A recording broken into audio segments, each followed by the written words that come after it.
Hello and welcome to Ampersandbox. Today we're shooting a show. I don't know what one. History check. Star Wars. History check. We're shooting Star Wars history check. Which you could call lore I'm check. Alex. Lore. Okay, we're gonna get all technical here with the Star Wars 5e terms. We're lore check. Edit. Cut that in. Cut to the clip. I'm Alex. I was the DM for the most recent campaign, Star Wars Redemption. And I'm joined by the lovely cast here. Introduce yourselves, please. Hey, I'm James. I play Bex, or B3M5, your friendly astromech droid who turned out to be a walking nuke? Is it a nuke? I mean, you're more of an ion. Oh, yeah. It's more like a rolling microwave. A rolling microwave of ionized energy that made the DM's job a fucking nightmare. That's true. Consistently. And I'll pass it on to Matt. Hey, I'll take it. I'll take it. Sorry, Hey, Matt. how's it going? My Go name is Matthew. I played as Felix Hockstead, aka Flack, the clone fighter that basically his job was to blast. He did some blasting. Run a gun. Mainly gun. Yeah. But did he blast off? I don't think I did any like rocket jumps or anything. That was mostly this guy. I think I'm pointing at the right person. On Well- Discord, I am pointing at Josh. Alright, so now I have to edit myself to the right of Matt. A beautiful segue. Seamless, really. I am Joshua McGee, the usual story weaver for Ampersandbox. I played a barbarian-like, what are they called here? A berserker? For Star Wars 5e. I was a bounty hunter was the background, and that's pretty much it, you know? To smack things. Sometimes you smack people with other people.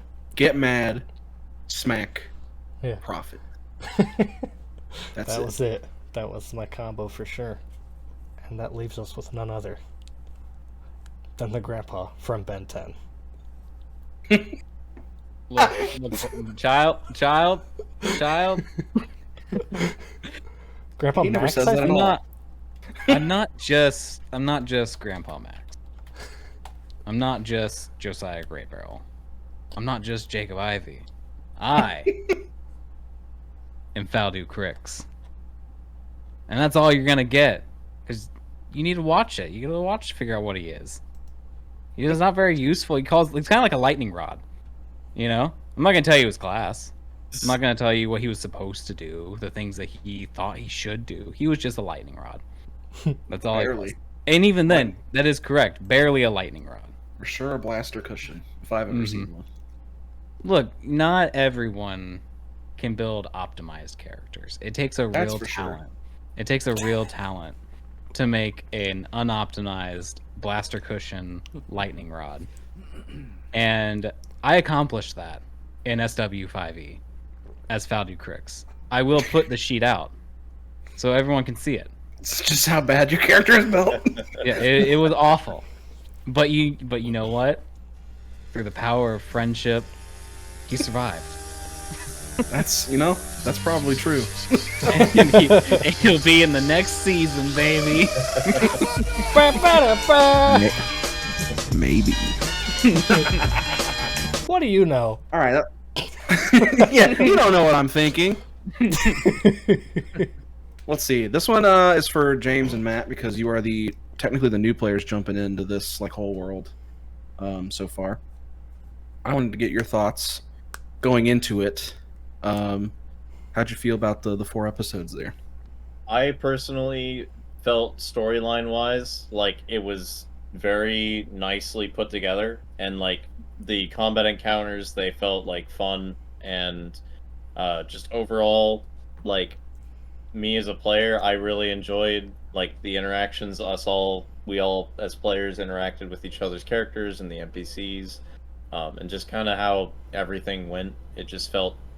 It felt smooth and overall just fun to play as a player. I viewed it like any droid should. I don't know what's going on. I don't need to know what's going on. point me towards a ship or something to destroy, and I'm set. Just a war path. Yeah, like that's what I figured. I'm like R2D2 like doesn't make plans ahead of time. He just like, oh, there's a Death Star and I'm on it. I'm just gonna fuck it up. There's some. I'm gonna turn off the elevator. Yeah. I'm just gonna do whatever. Someone else comes up with the plans. If I can blow it up, take it over. That's all I gotta do. I purposely, I think, avoided interacting with your story for that reason. Well, hey, I mean, you did become a master True. to a student. Yeah. I became the grand motherboard to my little micro server, Mm-hmm. who now can cast Extinguish. At will, just from the palm of his hand. Foam. Is he gonna be like is your student gonna be like an engineer Jedi, like multi-class? I mean, that would honestly be probably OP. Yeah, honestly. Next year. If I learned anything from this campaign, is that high-level engineers are God fucking well, just sent from the heavens to destroy everything. not multiclassing in general is generally more powerful. Yeah.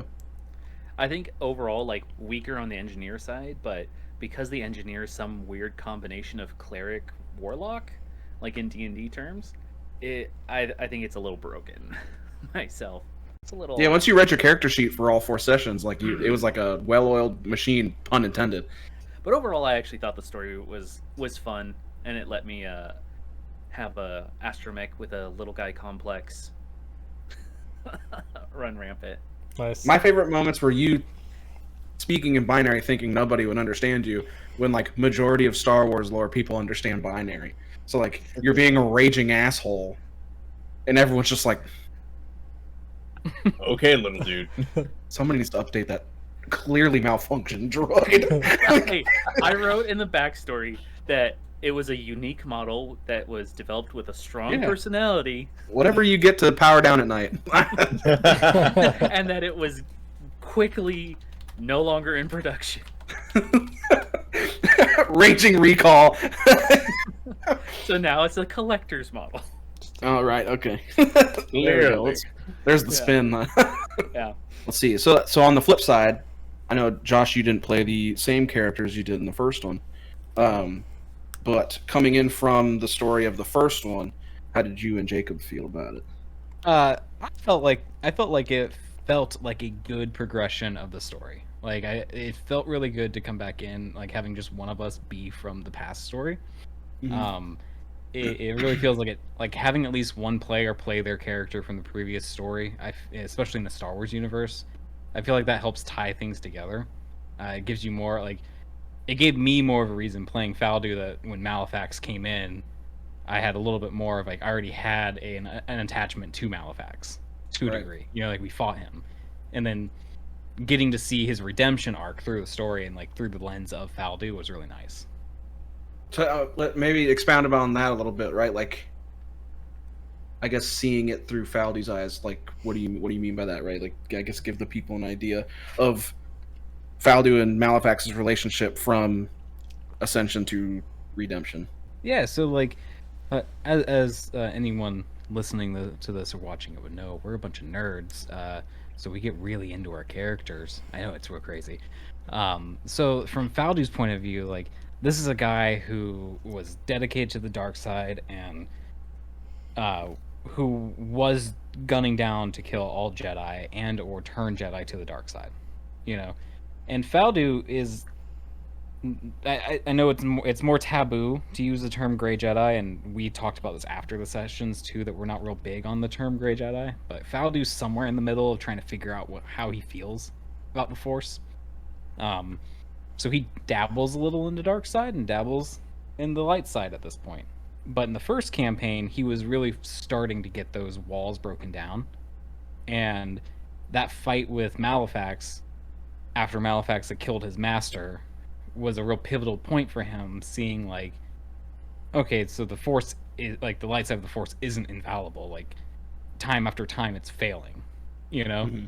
And then to see it, the dark side fail, was even more so of like, okay, I need to figure out my own path. So the fast forward to this campaign, to see Malefax alive and well was shocking to Faldu. especially to have him in his house that he's been hiding out in, super shocking to him. And then even more so to just be tired of all the conflict and then driven back into a new conflict, coming from that perspective of like, man, I thought I was done with this, like I didn't find my answers, and I was starting to be okay with that, and I thought I was done with this, but you guys are pulling, like, every time I get out they pull me right back in, you know what I mean? Right. Insert here we go again San Andreas meme, like, oh shit, here we go again. Exactly. And then to watch Malefax like be different, not to be that evil dark side user, but to be a relatable being, was really cool from Faldu's perspective. But from a player's perspective, I just liked the story, But from the character's perspective, I liked that idea of like, he's not redeemed. He's still a dark side user, but he's more relatable now, and he's more likable, That's where like my head was. I was like, this might be a hot take, maybe not, I don't know.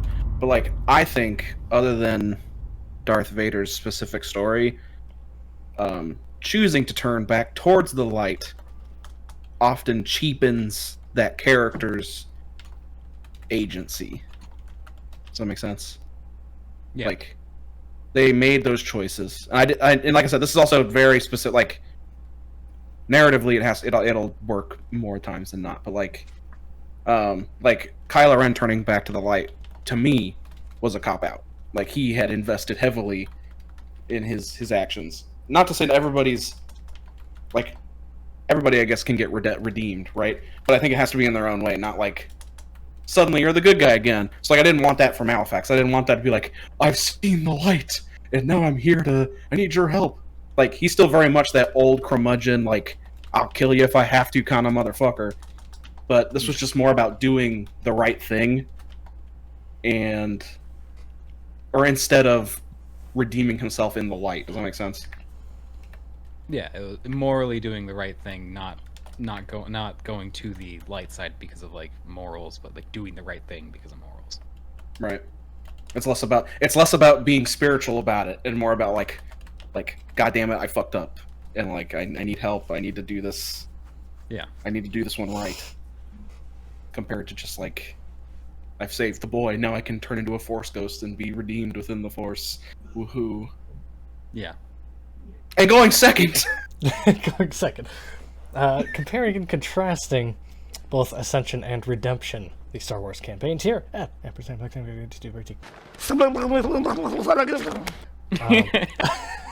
So comparing them, they both felt complete. They both felt like a whole story, or like they felt honestly like, obviously it's 4 sessions.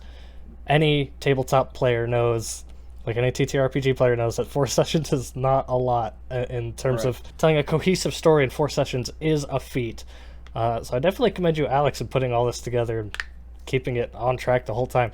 But they both felt complete, and they each had nice story arcs each. They complement each other, obviously, because they're in the same universe, and they feel like 2 movies in a saga rather than 2 chapters in 1 book.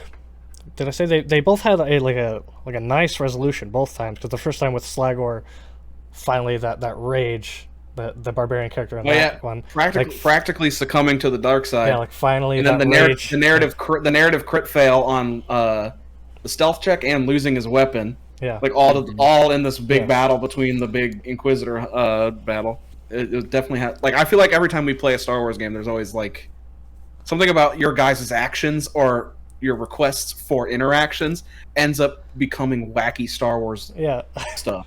Yeah, that's another good comparison too. The stuff you can't really prepare for or write for. It's just like that's the most Star Wars ass shit I've ever seen. It's probably because we're bad players, personally. No. That's what makes it fun, man. That's what makes it fun. And the second one, Redemption, we just played. Like I said, that comforting resolution of man, what was that guy that just got knighted? Kai. Okay. Kai.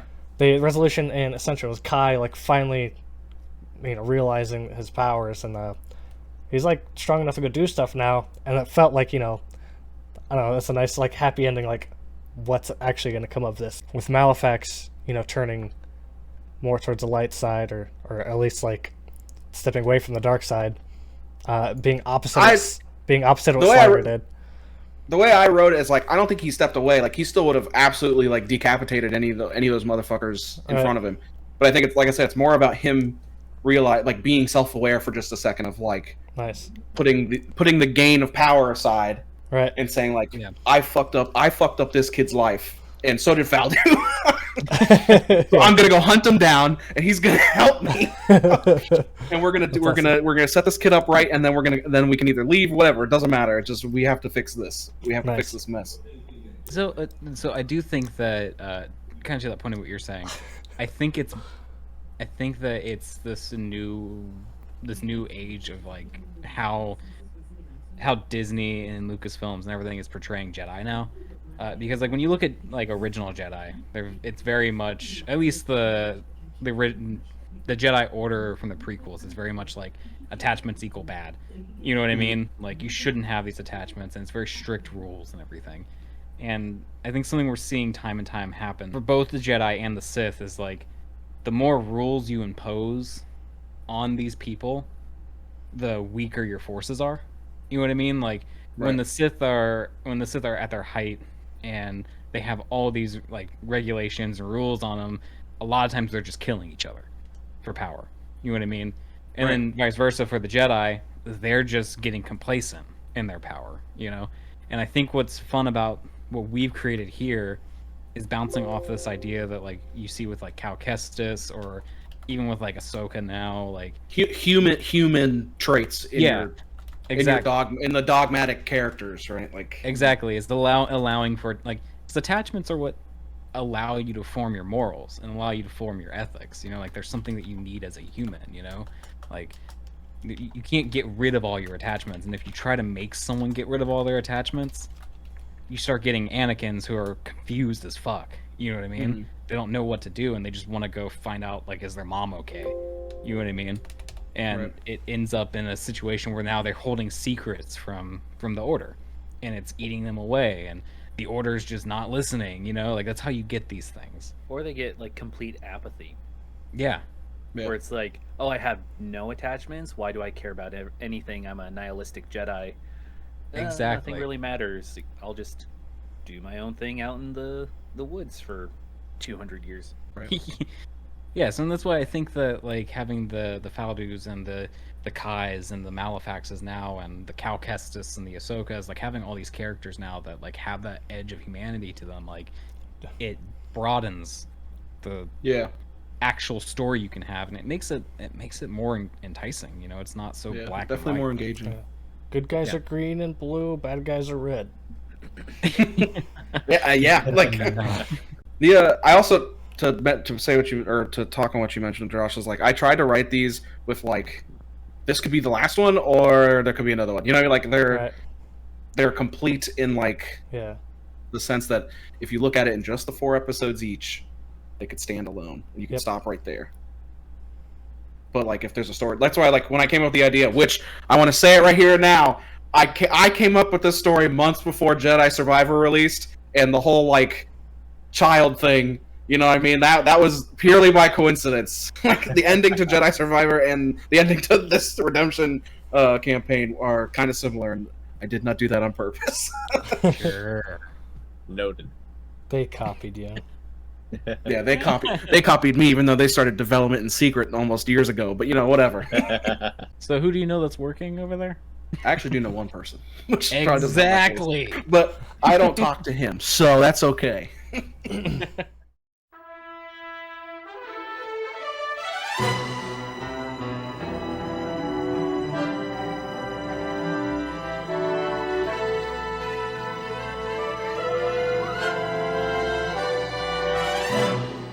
What's up, Internet? It's Alex, and I just want to say thank you for watching the video and hanging out with us. If you liked anything at all, make sure you subscribe to the channel. Leaving a comment, liking the video, and hitting the notification bell down below helps us out a lot too. Here's some other recommended YouTube videos to look at, but between you and I, we all know that this channel is the best dang TTRPG channel you're watching currently right now. So make sure you catch us live on Sundays. Let's cut to a clip.